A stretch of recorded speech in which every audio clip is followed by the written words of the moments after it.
Hi, it's Saturday the 18th of July. Today I'm cycling from the Pont du Gard to Avignon. Another nice sunny day, but the Mistral wind is blowing today, so it's going to be a bit windy, but it's only a short journey to Avignon today, so I've got plenty of time, so I'll probably be walking quite a bit if it gets too blustery. The first part of the journey is quite easy.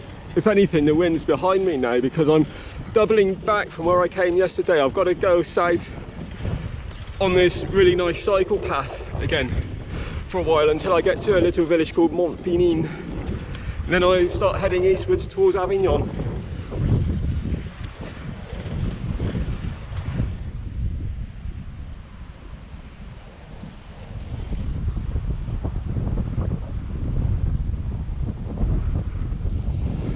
Oops, sorry, it's Montfinin I'm going to. I couldn't read the town name on my map, it's a little bit scrunched up. But now I've just got 27 kilometres to Avignon. Just crossing the River Gard.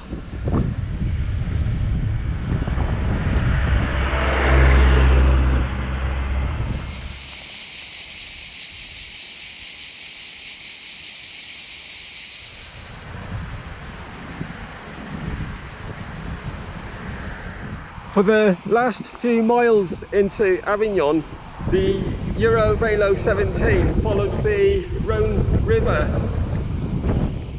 So I'll just follow the river now on my way into the old centre, the old part of the town.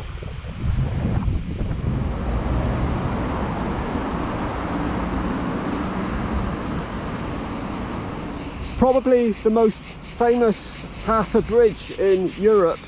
This is the Pont d'Avignon. It was built in 1234, and when it was complete it was 900 metres long and it had 22 arches. But the problem was the Rhône kept flooding. There was a big flood and it kept washing the bridge away, so eventually it was abandoned. But it's still a very popular tourist attraction nowadays.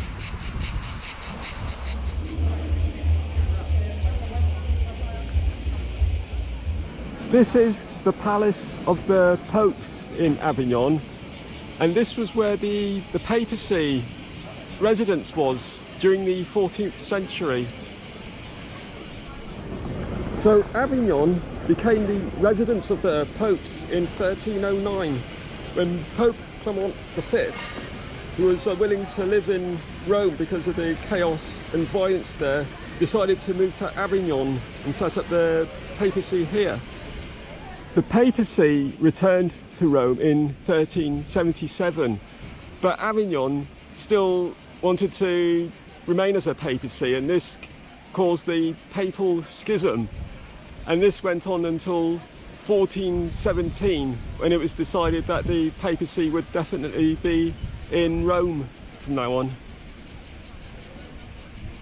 The building of the palace commenced in 1252. And when it was finished, it was the largest Gothic building in Europe.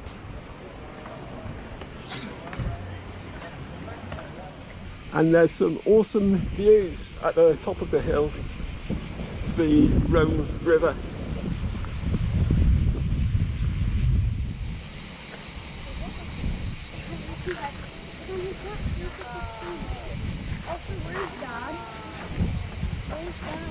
I can see the sky!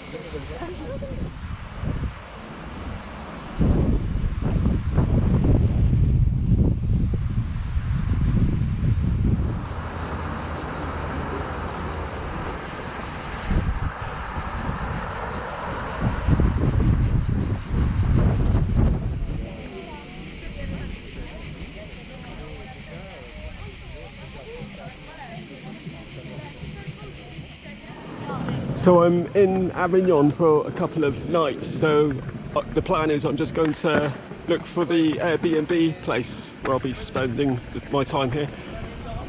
And then tomorrow I'm going to go around and have a look at the rest of the old town of Avignon. Sunday the 19th of July. Today I'm going to have a look around the old city of Avignon. One noticeable feature of Avignon is this awesome city wall. I think it's the longest in Europe. It's just over 4.3 kilometers long in total. Avignon's had several defensive walls over the centuries, but there's been sieges to the city, so they've been knocked down. This one was built in the mid to late 14th century. So when it was built, the walls were approximately 8 meters high, and there were 35 high towers, and in between those there were 50 smaller intermediary towers like these. And there were 7 gates into the city. I've just arrived in La Place de l'Horloge, which has traditionally been the main square of the old town.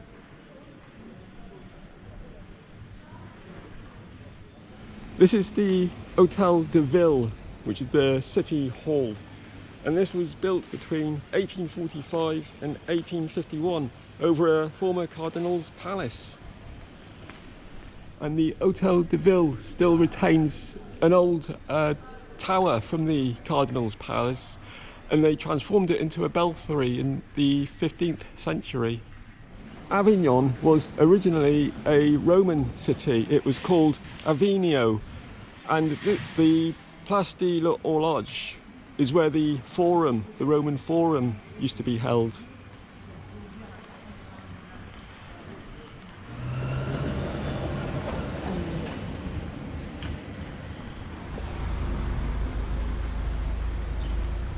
Hi, it's Monday the 20th of July.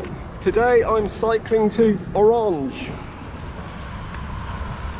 My Airbnb is a couple of miles from the Eurovelo 17, so I'm just heading out now to connect up to the cycle path.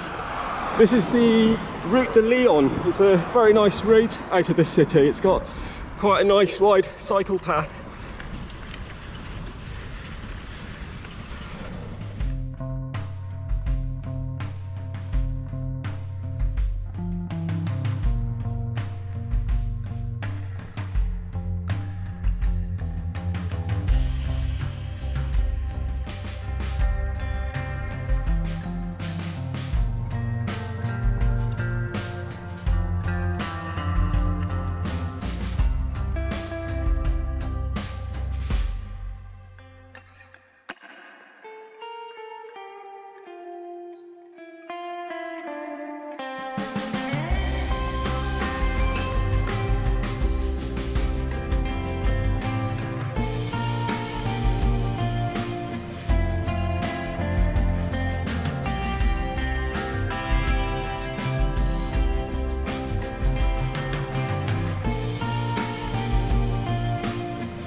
I've just arrived in the centre of Orange. The most famous landmark in the town is the old Roman theatre, which is said to be the best preserved in Europe. So I'm hoping it's open, so I'd like to go in and have a look.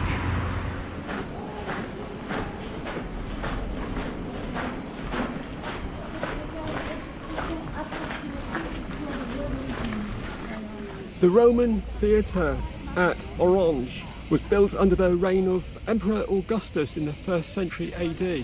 and it was the first of its kind in France, or what was then Gaul.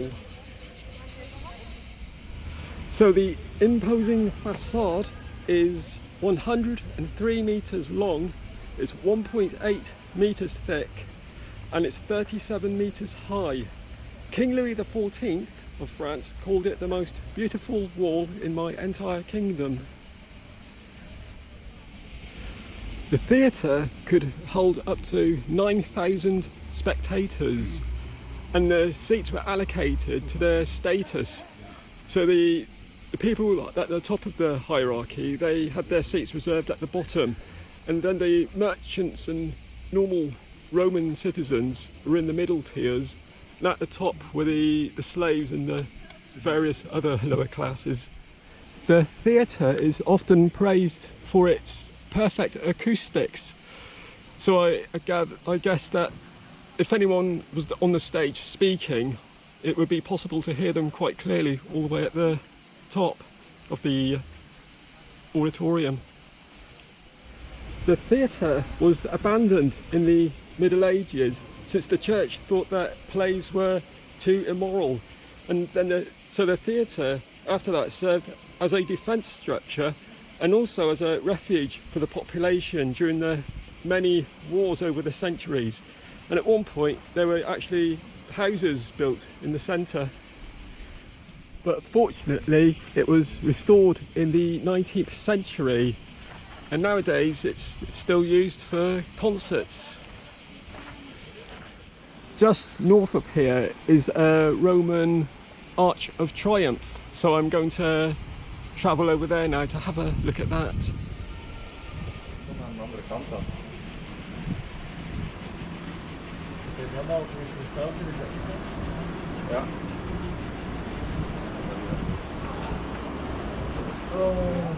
So this is what it would have looked like many years ago.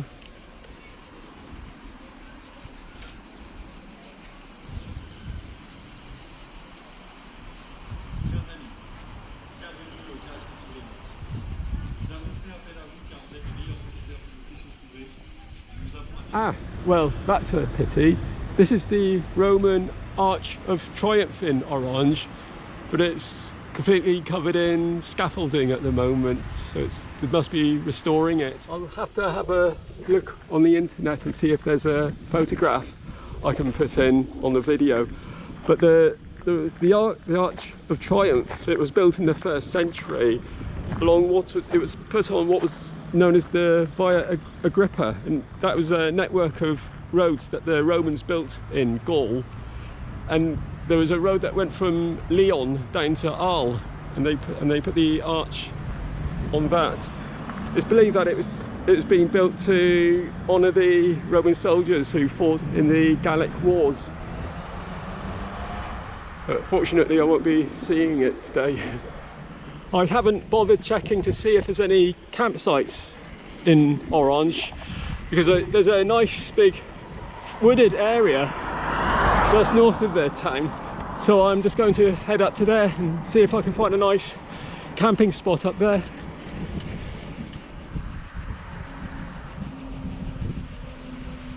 On one of my previous videos, when I was cycling to Limoges, I camped alongside a long distance footpath called the Grand Randonnée 4. Well, here it is again. This is the GR4, a few miles further to the east. I think it goes to Le Grasse or to Nice. It's somewhere in Provence, but it goes up now into the hills. So I'm just going to go up and look for a nice camping spot up in the forest. This track is a little bit rough to push the bike very far, but I've noticed some nice places here, so I'm just going to have a look around the trees around here.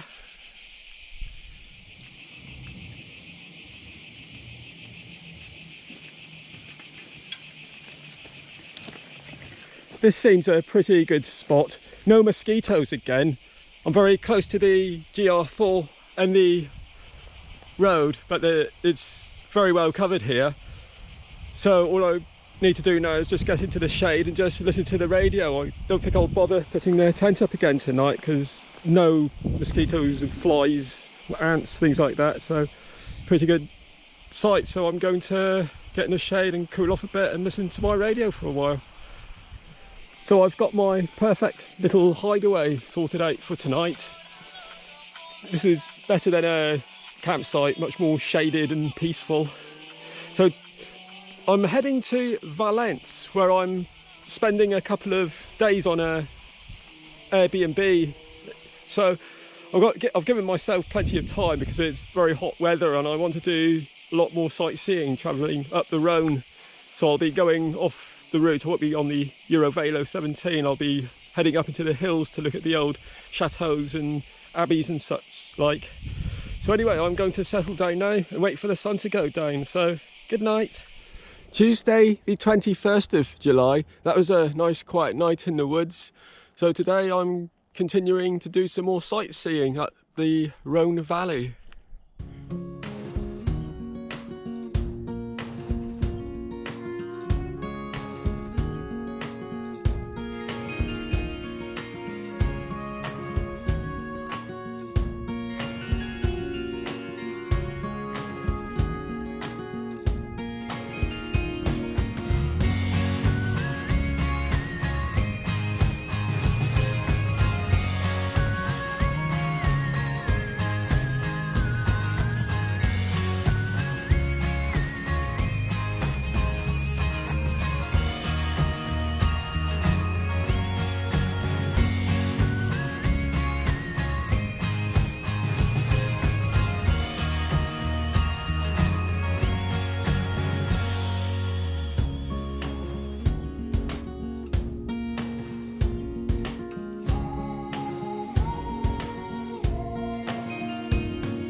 I've decided to stop for the day in a little town called Châteauneuf du Rhône.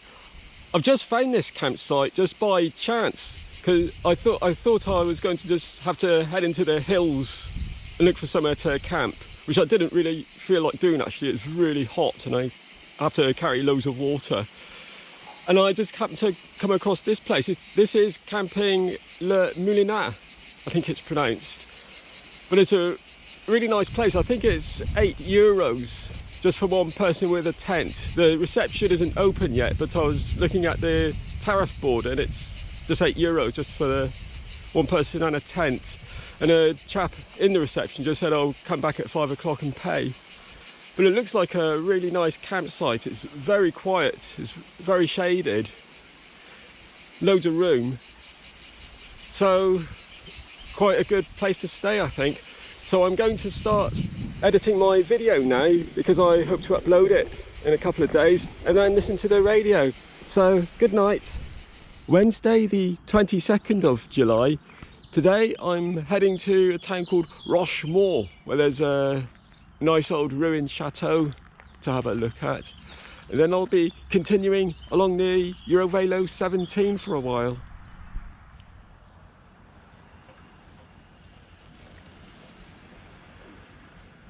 I'm heading to a town called Le Pouzin tonight. It's halfway between Châteauneuf du Rhône and Valence, and there's a nice big supermarket there. But there's no, I don't think there's any campsites there. There's none on Google Maps. So I may have to just go up into the hills tonight. It's quite close to some forest, like a lot of forests and stuff. This seems like a really nice stretch of the Eurovelo 17 from Châteauneuf du Rhône going up to Rochemaure. Some parts of the Eurovelo 17 were a bit rough, but this is quite a nice, quiet little route. So this is why the Rhône Valley would have been very important for the Romans. Just to the west is the Massif Central, which is a very hilly, mountainous region. It's very difficult to cross. And just over there, I don't think my GoPro can make it out, but I can just see the foothills of the Alps. And of course, that would have been very difficult terrain as well. So when the Romans travelled through Gaul to invade Britain and elsewhere, this is the way they would have come.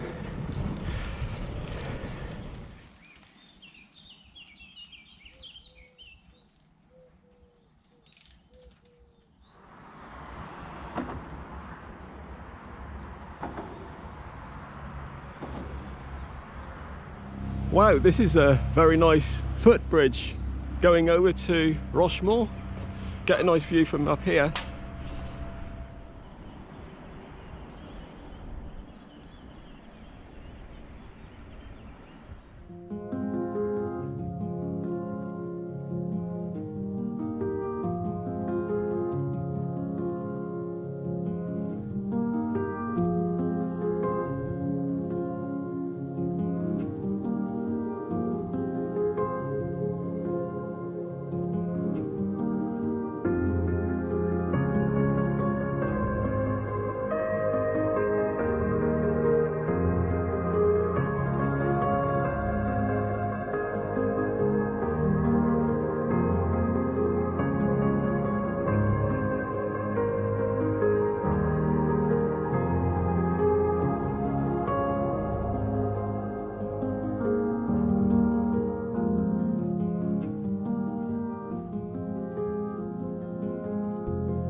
So time to continue my ride along the Eurovelo 17 to Le Pouzin.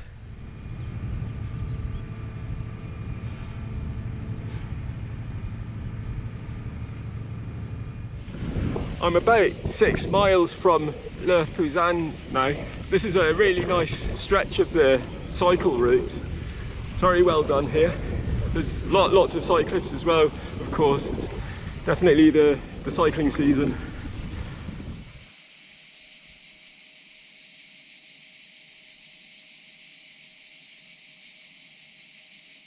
I've just arrived in Le Pouzin and I've got all the food and water I need for tonight. So I've got a choice for camping tonight. I can either head up into the hills, which I don't really fancy. There's some really steep hills up there and really windy roads. Or I can just carry on along the cycle route. This time of year it's very low profile camping. Literally all I'll need tonight is a ground sheet and my little blow up travel pillow. So I think I'm just going to carry it along the cycle route, and then as soon as I feel like stopping, just stop and just wait for it to go dark.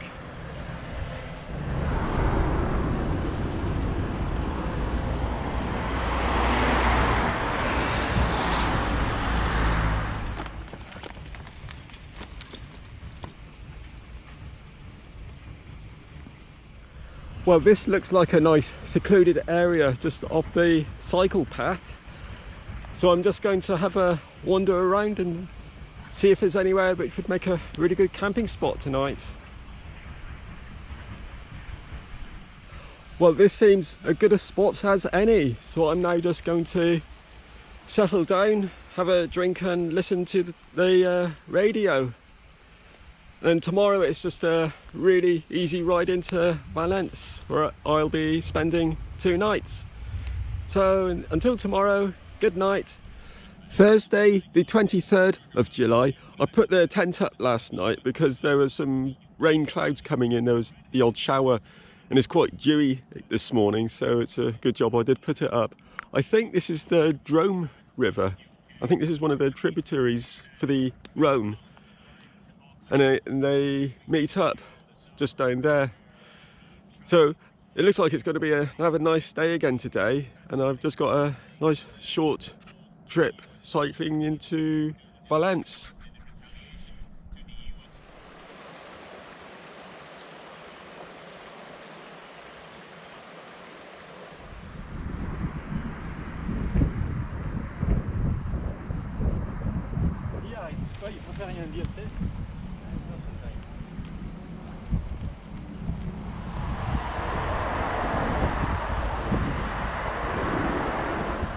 Just arrived in Valence. I'm just going to have a look for the town centre now.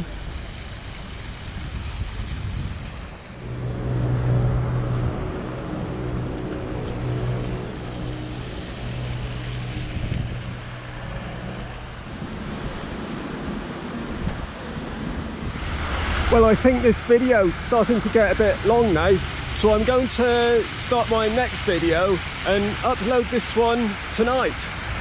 So thank you very much for watching my video, and I hope to upload another one soon. Bye!